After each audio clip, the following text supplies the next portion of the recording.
I am just a cowboy, lonesome on the trail.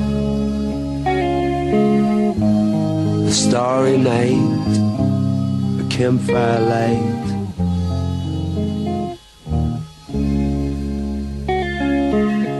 Welcome back to The Price of Business. It's the first weekday of Rodeo Houston 2014, and another excuse for me to play one of my favorite Thin Lizzy songs, the Cowboy Song.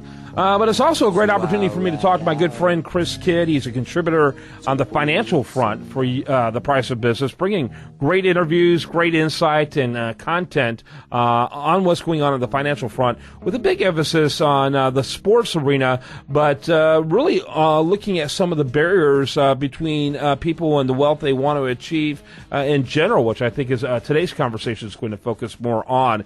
Chris, first of all, do you want to mention Chris Kidd, that's KIDD.com. Chris, tell us a little more about what you do, and then introduce your great guest for us today. Well, I'm a financial coach, author, speaker. Basically what I do is I try to help people eliminate money problems by teaching them to be more financially intelligent with their personal finances and investments, and also into entrepreneurship. Very good. And your guest today? My guest today is Dr. Travis Bradberry. He's an award-winning author of the best-selling books, Emotional Intelligence 2.0 and Leadership 2.0, and he's an expert in the field of emotional intelligence. So also the founder of Talent Smart. So Travis, are you there? I am. Travis, welcome to the program. Kind of give us an overview of your writings and why they matter. Well, emotional intelligence is a skill that we all possess to some degree, but it isn't something that we're taught in school. And what it comes down to is how well you understand emotions in yourself and others, and what you do with that information, how well you can manage them to make better decisions and achieve your goals.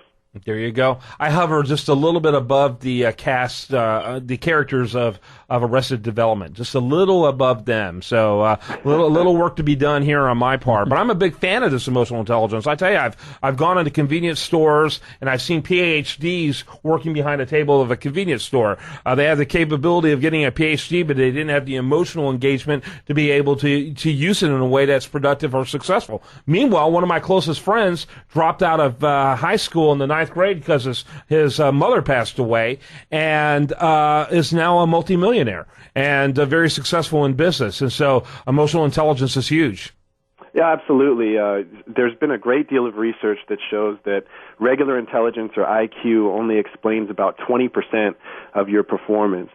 And emotional intelligence actually explains about 60%. We've tested more than 1 million people and found that 90% of top performers are high in emotional intelligence. So it's really a skill that you pretty much can't achieve without it. And it's the great news about it is it's something that you can actually work on to improve, whereas your IQ is fixed and it doesn't really change. Yeah, very, very good. Go right ahead there, Chris. Well, emotional intelligence, I guess, it doesn't really have anything to do with IQ either, right? So anybody could improve on their emotional intelligence. Yeah, you're right, Chris. That's a good point. They don't occur together in any meaningful way. You can be high in both. You can be low in both, high in one and not the other. And the thing that we found, though, is most people have pretty large deficits in EQ. So this research we did for the book Emotional Intelligence 2.0, where we tested more than 500,000 people before the book came out. Now we've tested more than 1 million. And we find that just 36% of people are aware of their emotions as they happen, really understand them well. So most of us are kind of not quite in tune with this, and there's a lot of opportunity to improve. Wow, that's a heavy statistic. Go ahead and do another question, Chris. I got greedy in the beginning. Well, so is that like, basically a lot of people are just kind of going through the motions day by day and not even, we go here and there without even thinking about it and just unconsciously go through the day. Is that kind of what you're getting at? Well, yeah, it's a skill that is very underutilized. People don't realize how much opportunity there is for improvement. I mean, everyone has moments where your emotions get the better of you, and you realize that. But It's actually something that is more subtle, because emotions are the primary driver of our behavior. Yeah. Our brains are wired such that we have an emotional reaction to events before we're able to think rationally about them. So people who hone their emotional intelligence and really up their EQ are able to utilize that. Basically, like you said, it takes the blinders off. Instead of going numb through your day, you recognize many opportunities that you didn't otherwise realize were there. Are you familiar with groups like Adult Children of Alcoholics in dysfunctional families that basically emphasize reparenting through 12-step type programs? Are you familiar with that? Yeah, I am. Mm-hmm. What's your thoughts of that?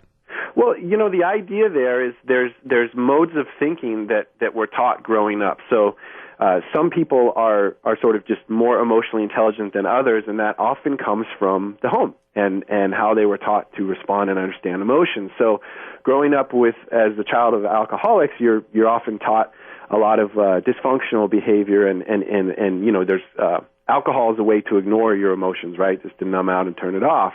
So you actually can retool the brain.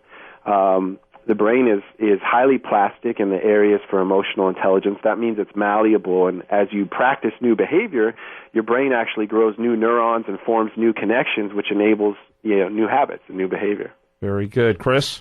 Well, how would you say that emotional intelligence ties in, like, to leadership and C-level executives and I guess all the way up? I mean, from anybody who's managing one or two people to even a professional athlete or somebody.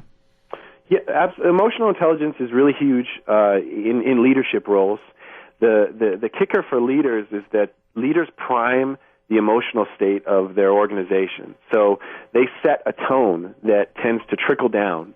And leaders who are effective decision makers, who have great rapport with people, who understand and master their emotions, tend to create an environment where other people follow their lead. And like I said, that stat, we find that 90% of top performers, particularly in leadership positions, are high in emotional intelligence. It's really a tough skill to get by without if you're leading an organization. Mm-hmm. What kind of things do you suggest people do to develop those skills? It's like a muscle. You got to work it, right? Right, and one of the things that's unique about the book is the Emotional Intelligence 2.0 is that it actually teaches you how to increase your EQ. So one of the things we recommend people do is take a test. Find out where you are today. So the book includes a passcode that you go online and you take the Emotional Intelligence Appraisal Test, and it tells you your score.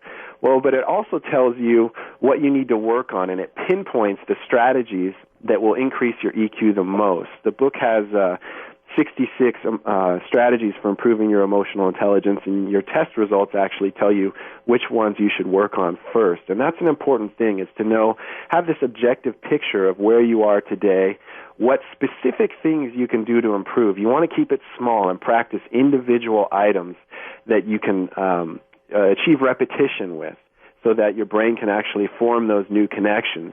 And once you master these individual behaviors, then you want to go on and try something new, add to your repertoire, so to speak. Very good. Chris?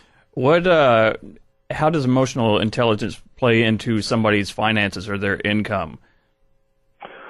I think there's a massive role, as most poor purchasing behavior and poor financial decisions are driven by emotion. The impulse to buy something that you really can't afford, hopping on the bandwagon with a stock, that's overhyped when you know that there aren't, the metrics aren't there, the financials aren't there, things like that. And people who really can understand that tug of emotion, understand the play there, are able to say, hey, I'm not going to do this, even though I really feel like I want to, because I'm not going to shoot myself in the foot. Yeah, that's something that I deal a lot with. And really, that's the biggest reason that anybody should have a coach, because a lot of times we get blinded by those emotions. And like you said, somebody gets all hyped up over a stock that may just be going crazy for no reason whatsoever. Yep, very good. By the way, I do want to ask real quickly, what is your website? My website's talentsmart.com. That's TALENTSMART. Chris Kidd is Chris Kidd, and that's KIDD.com. Your next question, Chris, as we begin to wrap it up. Well, tell us just a little bit about Talent Smart and how, all of that came about. Well, Talent Smart is emotional intelligence is all we do. We go into organizations, we conduct emotional intelligence training and coaching. We have a training program that people will come and get certified in so that they can deliver emotional intelligence workshops inside their organization. And we work with 75% of the Fortune 500 use our training curriculum and our emotional intelligence tests. So the idea here is you have in a lot of organizations, you have people who are on a leadership track, high potentials, recent MBAs, people that haven't really. It's good to strike early and get this skill set into your pipeline. But we also have a lot of organizations where even with the old dogs, people who are long in their career and high up the ladder, you really can teach them new tricks, because this is, like I said, it's a skill we don't tend to learn growing up. We don't tend to learn in school, and it's a new opportunity to up the performance of your talent in your organization, because you can bring something into the fold that they haven't really experienced or used before. Yeah, very interesting, very interesting. When do people really begin to realize chronologically that there's a rub there in what they know and what they need to know on the emotional intelligence front? Well, people get this idea. It's obvious when there's a major problem, and sure, we do work with groups and individuals that are, wreaking havoc in the workplace. But what organizations really begin to learn as their knowledge of emotional intelligence matures is that anyone can benefit from this. And if you strike before there's a problem, you get a lot more out of it than just waiting for the people who are very abrasive or are making poor decisions, or basically the biggest one is it's hard to retain people. So you have a leader who is very low EQ, and people don't want to work for him or her. And so some of your best talent walks out the door because you have this person that is so difficult to work with. All right, got to wrap it up. Chris Kidd at chriskidd.com. I tell you, this is a great story. We'll look forward to future ones you're bringing. Yeah, well, thanks for being on, Travis. Travis Bradberry, author of Emotional Intelligence 2.0 and other works, best-selling author. He's at talentsmart.com. Thank you, sir. Thank you. When we come back, much more for you. Do want to remind you, best content here. It shows up over there at usdailyreview.com. While there, like it on Facebook, follow it on Twitter, and you're listening to The Price of Business. Well, I'm packing up my game and I'ma head out west, sucker, because I wanna be a cowboy, baby, with a top left back.